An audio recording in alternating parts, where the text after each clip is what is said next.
नमस्कार दोस्तों, this side is Akash. So welcome back to my channel smart trader psychology. तो आज मेरे पास दो बेसिकली एनालिसिस हैं। तो पहला है डीएलएफ के ऊपर। तो डीएलएफ के ऊपर मेरी नज़र काफ़ी देर से थी और काफ़ी दिनों से थी, सॉरी।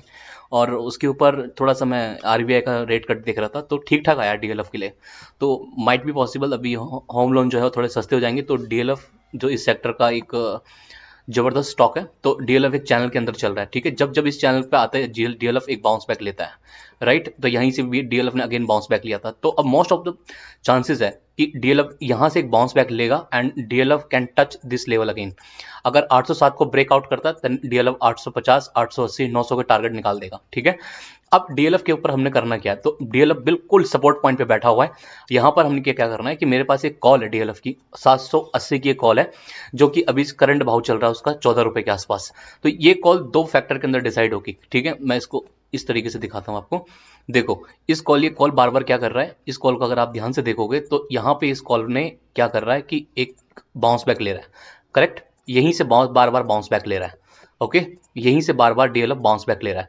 अब हमने करना क्या है इस कॉल पे, अगर आप इस कॉल का एनालिसिस करोगे, देखो ये कॉल अगर हमको यहाँ पे मिलती है, यानी कि 10 रुपए के आसपास से लेकर 8 रुपए के भाव पे मिलती है, तो एक छोटा सा रिस्क लेकर, यानी कि हार्डली अगर 8 के भाव में मिलती है तो बहुत ही प्यारा है। तो वहां पर आपका स्टॉप लॉस बन जाएगा 2-3 पॉइंट्स का। 10 पे मिलती है तो फिर वहां से स्टॉप लॉस बनेगा 3-4 पॉइंट्स का, ठीक है। और वहां से प्ले करना है इस कॉल को, एंड ये टारगेट रहेंगे गोल इसके डीएलएफ के 30 के टारगेट रहेंगे। ये फैब मंथ की कॉल है, यानी कि फरवरी मंथ की कॉल है, ठीक है। तो इस कॉल पे नजर बना के रखना। तो ये बहुत प्यारे निकल सकती है अगर डीएलएफ अगर यहाँ से बार बार रिजेक्शन लेकर डाउन आ रहा है, यहाँ पर अगर सपोर्ट लेकर डीएलएफ अगर जाता ऊपर तो ये बहुत तेजी से ऊपर निकल जाएगा, 30 पे निकल जाएगा, ठीक है। बाद में आपको इसको भी देखना है, यहाँ पे अगर डीएलएफ इसको स्लिप करता है नीचे के साइड में 744 या फिर 740 को निकालता है, तो फिर इस कॉल को छोड़ देना, फिर यहाँ पर कोई सेंस बनता नहीं है। बस यहाँ पर एक हमको क्या चाहिए, एक बुलिश फॉर्मेशन चाहिए डीएलएफ का। तो यहाँ पर अगर कहीं बुलिश फॉर्मेशन बनता है डीएलएफ का, ठीक है, तो उसके लो पॉइंट के एसेट डालकर डीएलएफ को लॉन्ग करेंगे। और लॉन्ग कहाँ तक करेंगे डीएलएफ के अंदर लॉन्ग करेंगे इस पॉइंट तक, यानी कि 807 तक। 807 को क्लियर करता है तो फिर बहुत तेजी से डीएलएफ ऊपर जाएगा। तो यहाँ पर एक नजर बनाकर रखना डीएलएफ के अंदर, राइट। ये बहुत प्यारी कॉल निकलेगी। सेकंड जो है मेरे पास वो जेएसडब्ल्यू स्टील है 960 की, यहाँ पर एक कॉल बहुत प्यारी बन रही है। यहाँ पर सेम सिनेरियो डीएलएफ वाला ही है, लेकिन ये थोड़ा सा ऊपर से निकल गया था।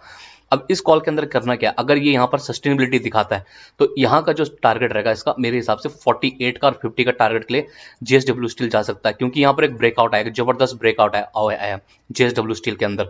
यहाँ पर एक प्रॉपर तरीके से टाइम वाइज करेक्शन लेकर इसने एक जबरदस्त प्राइस वाइज करेक्शन दिया। हल्का फुल्का एक डिप आता है, तो इस डिप के आसपास हम दोबारा देखेंगे बाइंग करने की 33, 32 के आसपास, 30 के आसपास। छोटा सा स्टॉप लॉस 28 का, 29 का, 27 का स्टॉप लॉस, और लॉन्ग करेंगे 48 के लिए। तो मेरी एक छोटी सी एनालिसिस थी। अगर ये आपको सही लगे तो प्लीज़ लाइक और सब्सक्राइब करना चैनल को, सो दैट मेरे को थोड़ा सा इस पर मोटिवेशन मिलेगा। और ये कोई बाइंग और सेलिंग के रिकमेंडेशन नहीं है, that is up to you. आप अपनी भी स्टडी करना, तब जाके अपना डिसीजन लेना। Thank you.